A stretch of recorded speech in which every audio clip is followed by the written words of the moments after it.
Hey everybody, this is Jade from Major League Hacking. I'm an operations specialist here. I'm also a former organizer at HackRU and a snack enthusiast. So we're here to talk about snacks and hacks at Hackathon and how you can provide the best food for all your participants. So we're going to go over what food is to a hackathon, how to plan it out, and how you should serve it. So first, what is food to a hackathon? We do post-event surveys at all of our member events, and we found out that food is the #1 thing that correlates to hacker satisfaction. So if you want your hackers to be happy, you should provide really good food there. So I like to tell everyone that your hackathon is a great time to showcase your local city food. At HackRU, you're really well known for fat sandwiches, which are these really nice, greasy sandwiches that are really filling, and we actually offered them for our midnight snack, and a lot of people liked it because it's a chance for them to experience our city because they don't get to come here that often. So why do you need to plan it out? There are a couple things that you should be aware of when you're organizing your hackathon, especially your venue requirements and just talking to your building coordinator in general. So there are some things that you need to consider when you're hosting your hackathon at a venue. You need to know if your venue offers catering, if you're required to use it, and how much it'll cost. If you need to hand in your contracts to your school, I know for us, we had to hand in our contracts at least 2 weeks in advance, which means that we needed to nail down our vendors before then. You should also find out if your school has a strict vendor approved list. For us, we did have a strict vendor approved list, and we had to pick food vendors based off of what Rutgers says it is okay to use.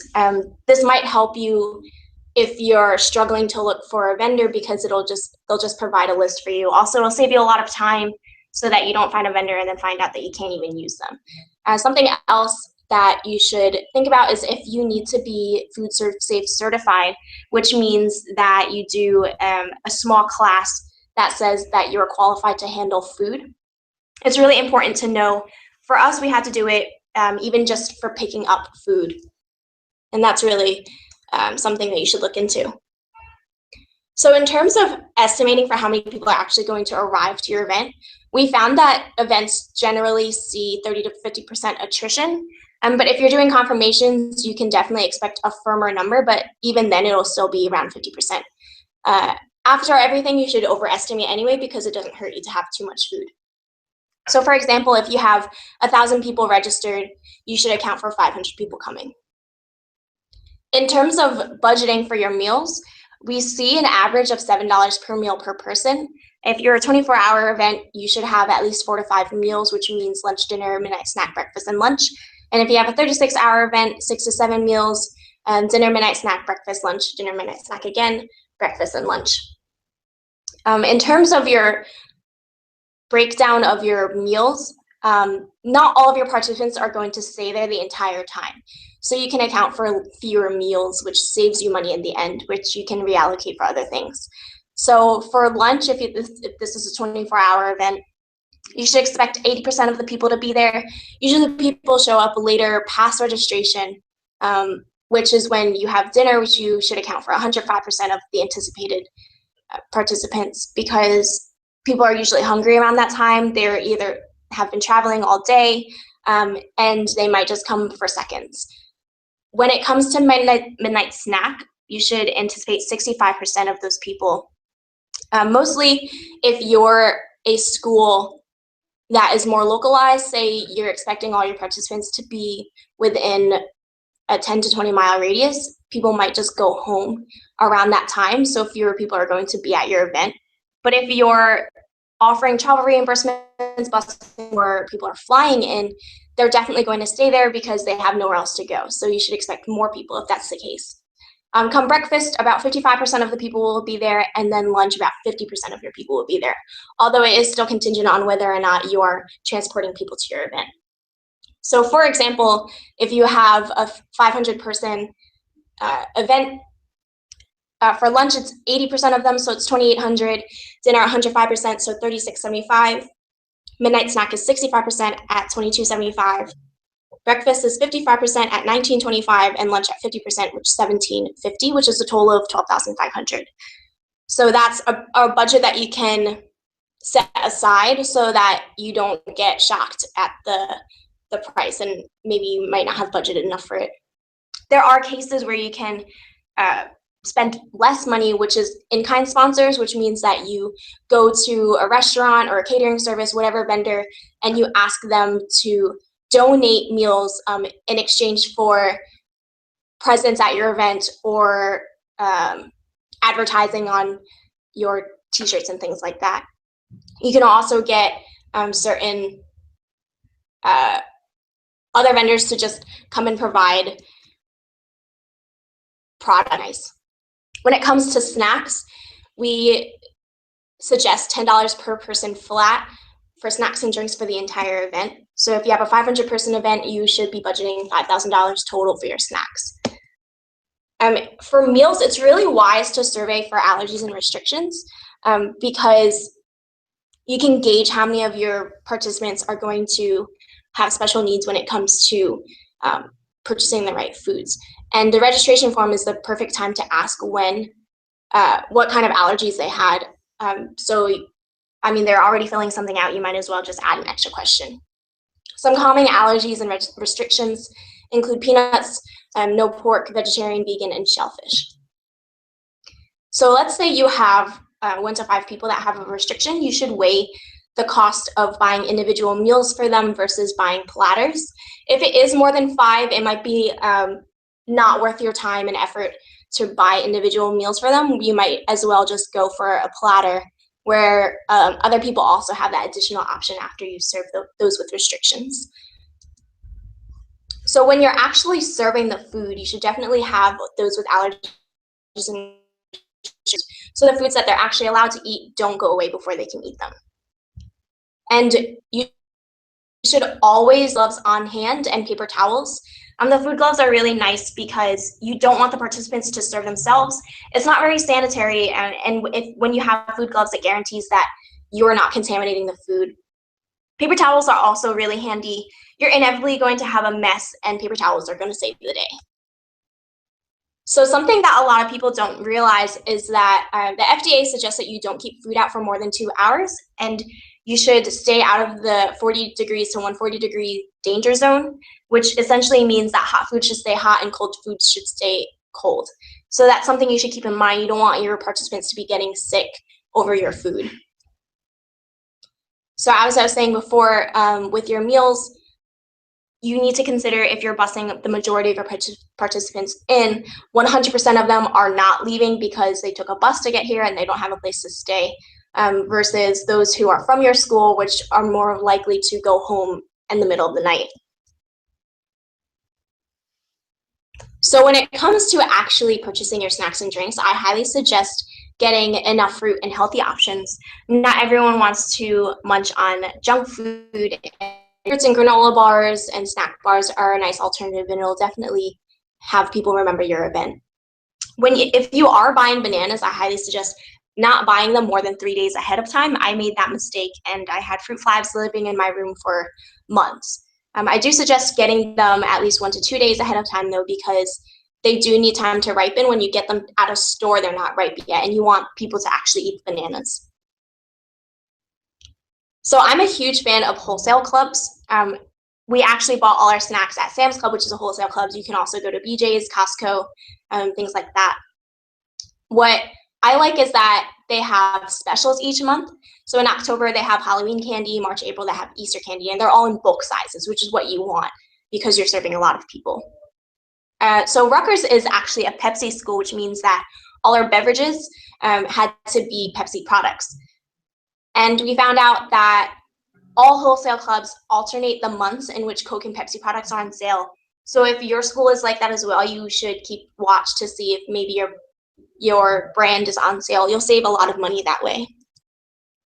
Something else that I've been telling all the organizers that followed after me is that you should definitely compare prices per unit rather than the whole price, which means that you should see how much each actual bottle of water, soda, things like that, or each granola bar or chewy bar, chip bag costs rather the entire box of it. Because you have to think about it that one hacker is going to take one bottle or one bag of chip or one granola bar rather than taking the whole box of it. So you have to see what the cost is per that item. You might end up saving more money that way. You should also see if you are one of those schools that is Pepsi specific or Coke specific, to see if they donate to you. For us, we were lucky to get $200 worth of Pepsi products that we could spend on. You might also get the same deal, or you might even get discounts for those brands. If you're getting a lot of food, so if you are a hackathon of more than 200 or 500, 1,000, you should consider ordering it ahead of time and having it delivered to your venue versus picking it up. If you pick it up, you have to consider the weight of everything. Pallets of water is really heavy. It's a literal ton of water, and trucks may not be able to handle the weight. In addition, it also saves you a lot of time. Your volunteers could be doing other things rather than picking up your snacks. And ordering it ahead saves that extra headache of having to deal with another logistical thing. So if you are buying a lot of snacks, you should consider ordering it ahead and having it delivered to your venue. So these are a few snacks that I'm a huge fan of. Nature Valley bars, Chewy bars, Welch's fruit snacks, and a lot of fruit. There's actually parfaits at Tree Hacks, which I found really unique. Not a lot of hackathons have fresh yogurt with granola and fruits and things like that. So it was a really nice touch to have that extra healthy option. When you're buying drinks, I highly suggest buying significantly more water than you think you need, specifically 4.5 times the amount of participants you're receiving. You would hope that all your participants are hydrated enough, and you don't want you not having enough water limiting them from not drinking what they want to drink. I also am a huge fan of presentation. As you can see, I color coordinate all of my beverages and snacks.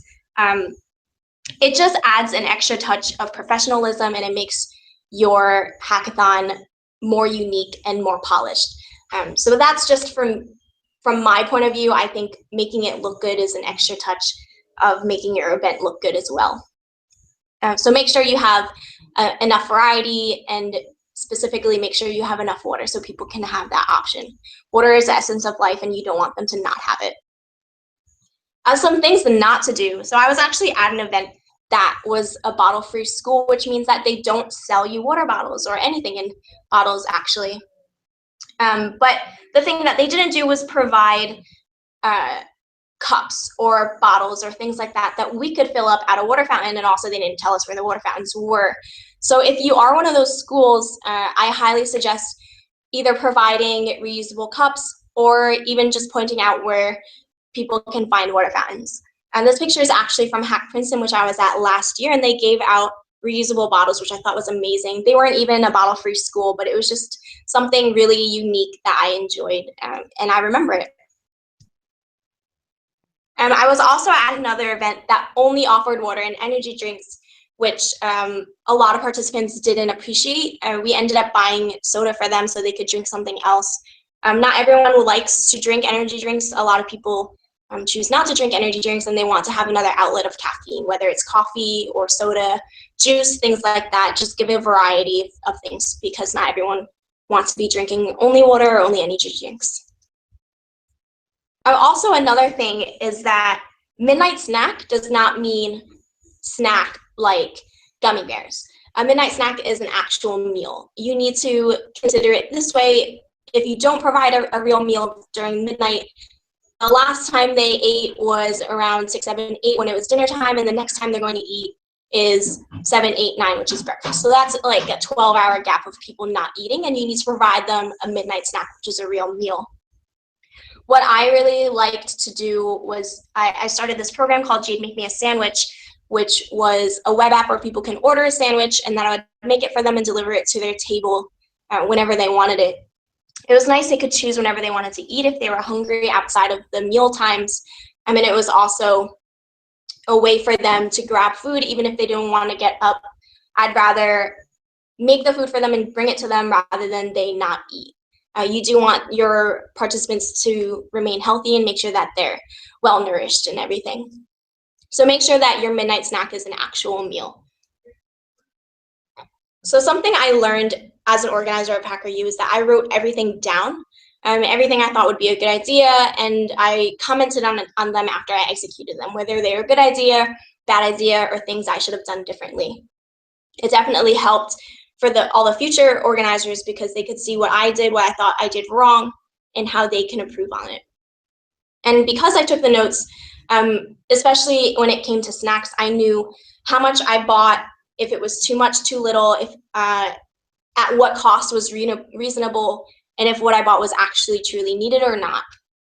So this is an example of my order list that I did for Sam's Club, which broke it down to the quantity of things I bought, the price at which I bought it, the price per unit I bought it, which I was saying before, like how much for the specific bottle of water, how much for the specific granola bar, and if I truly needed it or not. It helped when I stepped down as an organizer because the future food team could look at my list and come to terms with what is a good amount for the number of participants that we had. So once again, thanks for listening. I'm Jade from Major League Hacking. I'm the operations specialist. I'm a former organizer of HackRU, and I'm a food and snack enthusiast. Thanks for tuning in. Thanks, Jade. Now we'll be turning it over to the questions portion of the office hours. The first question that we have is from Julian Engel. What are some healthy snacks that you can offer between meals, and should we have them available at all times or just during snack time? Yeah, that's a really great question, Julian. So I'm a huge fan of having snacks out all the time. I actually didn't even realize that it wasn't a standard thing. I just knew from going to HackRU so often, I just assumed that having snacks out was common, but I found out it was actually not. And I highly suggest having snacks out all the time. You don't want everyone to be on the same schedule, and not everyone is on the same schedule, and you want them to be able to eat whenever they want to eat. In terms of healthy snack options, I'm a huge fan of granola bars, fruits, lots of fruits like bananas, apples, pears, mandarin oranges, plums, things like that. If you're a small hackathon, like under 100 people, I've seen pints of strawberries, blueberries, things like that work really well. If you're a big hackathon, that might not necessarily be efficient because you won't be able to service everyone. But if you're small enough hackathon, things like that is a nice, unique touch. Even having yogurt out there, you do run the risk of having it spoil, but if enough people grab it in time, it'll be really nice. Cool. How do you go about dietary restrictions? Do you have a separate table with, say, gluten-free meals and allergen-free meals, or can you put them all together on one table with proper signage? Yeah, so proper signage isn't a bad thing. Even just pointing out the types of food you have is really nice because your volunteers that are serving might not always be attentive, and participants still want to know what they are. In terms of separating out the allergies, if someone has a really bad allergy, say a peanut allergy, then that's really unique. You might as well just purchase them a specific meal. When it comes to those with allergies, you, as I said before, you have them come up beforehand and get their food before everyone else. If they are a specific allergy, you might want to purchase their meal individually for them. But if there's a huge group of them that have a restriction, get a separate platter for them and have them come up first and grab it. On a different note, how do we handle special cases that aren't so common? Let's say an oregano or specific peanut or specific nut allergy that is in one of the foods we provide. Do we filter those out and provide them with different options on the side? Yeah, that's a really great question. So that ties into your registration when you're asking for people's food restrictions. Something like an oregano allergy is really unique, and you might just buy a meal for them. But that's something you would know beforehand, and you can plan it out accordingly. Cool. Thank you so much for the questions, Julian. Up next, Svanik Shrodkar. How much money do you recommend we should spend on food for a 250-person hackathon? Yeah, so I did the breakdown for 500 people, which is around $12,500. So you should probably have that around $6,000, $7,000. And Diana Chang, similar to Svanik's question, but in a different unit of measurement, how many servings of food should we order for a 250-person hackathon? In terms of servings, if you're a 24-hour event, you should probably have 4 to 5 meals for them. And if you're a 36-hour event, then 6 to 7 meals. How about in terms of snacks? How many snacks should they prepare? Yeah, so as I said before, I'm a huge fan of having snacks out all the time. It's really nice because you don't have to worry about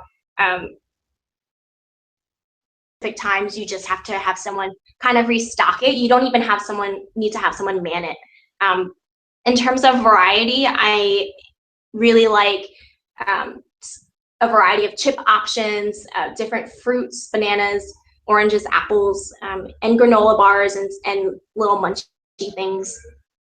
What's really nice is that wholesale clubs actually sell bulk items in a huge variety. So you can get a bunch of Gatorades in different flavors, and you can get a bunch of chips in different flavors as well. So you're kind of hitting 2 birds with 1 stone. What kind of variety should people have for their meals? Having a lot of variety is really nice because a lot of people remember that there are a bunch of options. I'm a huge fan of like different pastas, different meats like pork, beef, and with pastas like whatever flavor pasta, and then also like a salad option. So you're kind of hitting all the food groups there. This question from Rohan Mishra. What do you think of having no soda or unhealthy snacks at a hackathon? Yeah, so that's really unique. I found that a lot of people like variety and they also like their caffeine intake. So having some sort of outlet where they can get their sugar in, whether it's juices or whatever, is really nice.